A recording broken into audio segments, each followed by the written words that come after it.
I am a devout Christian. Growing up, I distinctly remember the first time I saw a hijabi in The Hague, Netherlands. I was about 3 years old. It was also the first time I saw a black person, so all in all it was a very culturally enlightening day.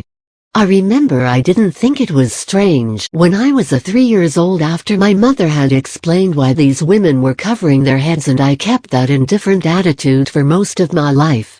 About 6 years ago, I met one of my best friends in the entire world who is like a sister to me.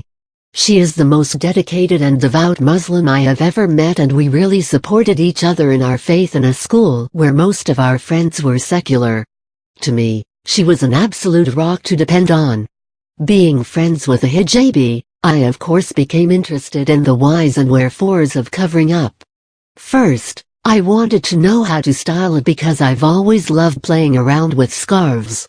Later, I became more interested in the day-to-day implications of wearing it.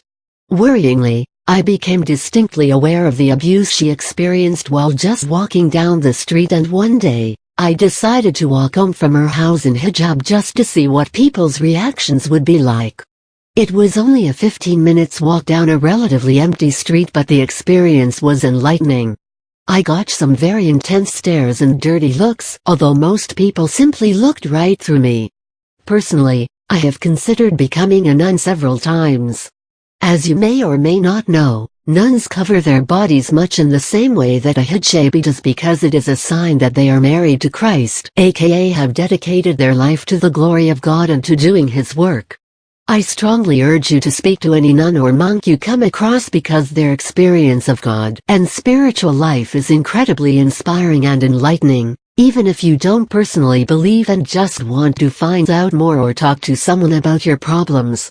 We live in a world where being religious has become a sign of stupidity, of a servile attitude or weakness of mind. I believe that it is a sign of immense strength.